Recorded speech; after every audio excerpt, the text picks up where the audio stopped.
नमस्कार, प्राचीन ग्रंथ ज्ञान चैनल में आपका स्वागत है। आज हम आपको श्रीमद् देवी भागवत पुराण के चतुर्थ स्कंध में अध्याय 2 श्रवण करवाएंगे, जिसमें व्यास जी का जन्मेजय को कर्म की प्रधानता समझाने का वर्णन किया गया है।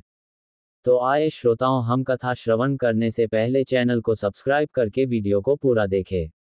तो चलिए हम वीडियो को शुरू करते हैं।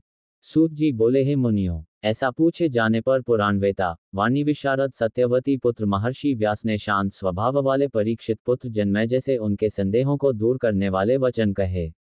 व्यास जी बोले, हे राजन, इस विषय में क्या कहा जाए। कर्मों की बड़ी गहन गति होती है।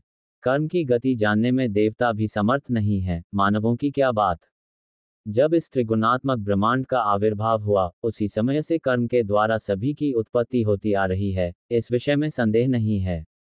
आदि तथा अंत से रहित होते हुए भी समस्त जीव कर्मरूपी बीज से उत्पन्न होते हैं। वे जीव नानाविध योनियों में बार बार पैदा होते हैं और मरते हैं। कर्म से रहित जीव का देह संयोग कदापि संभव नहीं है। शुभ अशुभ तथा मिश्र इन कर्मों से ये जगत सदा व्याप्त रहता है। तत्वों के ज्ञाता जो विद्वान हैं, उन्होंने संचित, प्रारब्ध तथा वर्तमान ये 3 प्रकार के कर्म बताए हैं।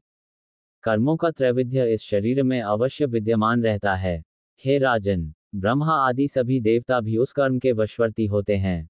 सुख, दुख, वृद्धावस्था, मृत्यु, हर्ष, शोक, काम, क्रोध, लोभ आदि ये सभी देहगत गुण हैं। हे राजेंद्र, ये दैव के अधीन होकर सभी जीवों को प्राप्त होते हैं। राग, द्वेष आदि भाव स्वर्ग में भी होते हैं और इस प्रकार ये भाव देवताओं, मनुष्यों तथा पशु पक्षियों में भी विद्यमान रहते हैं। पूर्वजन्म के किए हुए वैर तथा स्नेह के कारण ये समस्त विकार शरीर के साथ सदा ही संलग्न रहते हैं। समस्त जीवों की उत्पत्ति कर्म के बिना हो ही नहीं सकती है। कर्म से ही सूर्य नियमित रूप से परिभ्रमण करता है और चंद्रमा क्षय रोग से ग्रस्त रहता है। अपने कर्म के प्रभाव से ही रुद्र को मुंडों की माला धारण करनी पड़ती है, इसमें कोई संदेह नहीं है। आदि अंतर्हित ये कर्म ही जगत का कारण है।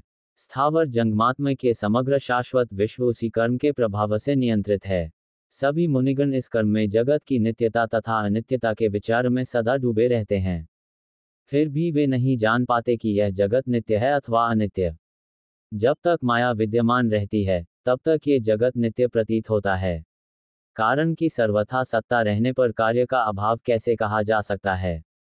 माया नित्य है और वही सर्वदा सबका कारण है। अतएव कर्म बीज की अनित्यता पर बुद्धिमान पुरुषों को सदा चिंतन करना चाहिए। हे राजन, संपूर्ण जगत कर्म के द्वारा नियंत्रित होकर सदा परिवर्तित होता रहता है। हे राजेंद्र, यदि अमित तेज वाले भगवान विष्णु अपनी इच्छा से जन्म लेने के लिए स्वतंत्र होते तो वे नानाविध योनियों में, नानाविध धर्म कर्मानुरूप युगों में तथा अनेक प्रकार की निम्न योनियों में जन्म क्यों लेते। अनेक प्रकार के सुखभोगों और वैकुंठपुरी का निवास छोड़कर मलमूत्र वाले स्थान उदर में भयभीत होकर भला कौन रहना चाहेगा। फूल चुनने की क्रीड़ा, जल विहार तथा सुखदायक आसन का परित्याग कर कौन बुद्धिमान गर्भगृह में वास करना चाहेगा। कोमल रुई से निर्मित गद्दे तथा दिव्य शैया को छोड़कर गर्भ में औंधे मुंह पड़े रहना भला कौन विद्वान पुरुष पसंद कर सकता है। अनेक प्रकार के भावों से युक्त गीत, वाद्य तथा नृत्य का परित्याग करके गर्भरूपी नरक में रहने का मन में विचार तक भला कौन कर सकता है। ऐसा कौन बुद्धिमान व्यक्ति होगा जो लक्ष्मी के अद्भुत भावों के अत्यंत कठिनाई से त्याग करने योग्य रस को छोड़कर मलमूत्र का रस पीने की इच्छा करेगा। अतएव तीनों लोकों में गर्भवास से बढ़कर नरक स्वरूप अन्य कोई स्थल नहीं है। गर्भवास से भयभीत होकर मुनिलोग कठिन तपस्या करते हैं।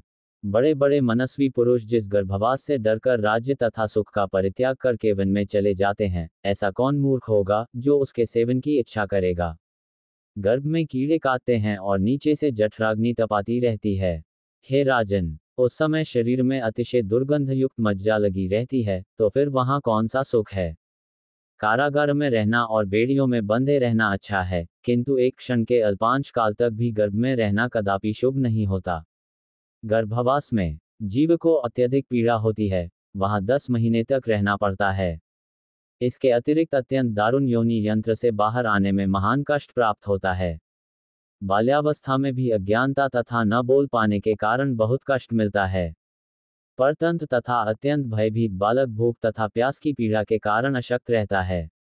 भूखे बालक को रोता हुआ देखकर माता रोने का कारण जानने के लिए चिंताग्रस्त हो उठती है और पुनः किसी बड़े रोगजनित कष्ट का अनुमान करके उसे दवा पिलाने की इच्छा करने लगती है। इस प्रकार बाल्यावस्था में अनेक प्रकार के कष्ट होते हैं, तब विवेकी पुरुष के सुख को देखकर स्वयं जन्म लेने की इच्छा करते हैं। कौन ऐसा मूर्ख होगा जो देवताओं के साथ रहते हुए निरंतर सुख भोग का त्याग करके श्रमपूर्ण तथा सुखनाशिक युद्ध करने की इच्छा रखेगा। हे नृपश्रेष्ठ, ब्रह्मादि सभी देवता भी अपने किए कर्मों के फलस्वरूप सुख दुख प्राप्त करते हैं।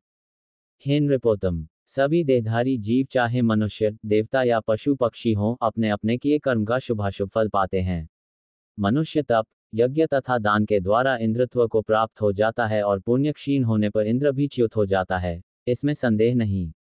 रामावतार के समय देवता कर्मबंधन के कारण वानर बने थे और कृष्णावतार में भी कृष्ण की सहायता के लिए देवता यादव बने थे।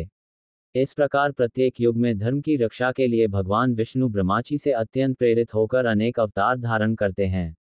हे राजन, इस प्रकार रथचक्र की भांति विविध प्रकार की योनियों में भगवान विष्णु के अद्भुत अवतार बार बार होते रहते हैं।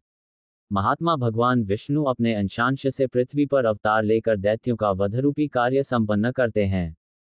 इसलिए अब मैं यहाँ श्री कृष्ण के जन्म की पवित्र कथा कह रहा हूँ। वे साक्षात भगवान विष्णु ही यदुवंश में अवतरित हुए थे। हे राजन, कश्यप मुनि के अंश से प्रतापी वसुदेव जी उत्पन्न हुए थे, जो पूर्वजन्म के शापवश इस जन्म में गोपालन का काम करते थे। हे महाराज, हे पृथ्वीपते, उन्हीं कश्यप मुनि की दो पत्नियां अदिति और सुरसा ने भी शापवश पृथ्वी पर अवतार ग्रहण किया था। हे भरतश्रेष्ठ, उन दोनों ने देवकी और रोहिणी नामक बहनों के रूप में जन्म लिया था। मैंने ये सुना है कि क्रुद्ध होकर वरुण ने उन्हें महान शाप दिया था।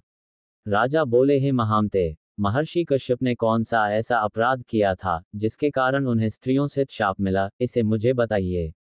वैकुंठवासी, अविनाशी, रमापति भगवान विष्णु को गोकुल में जन्म क्यों लेना पड़ा?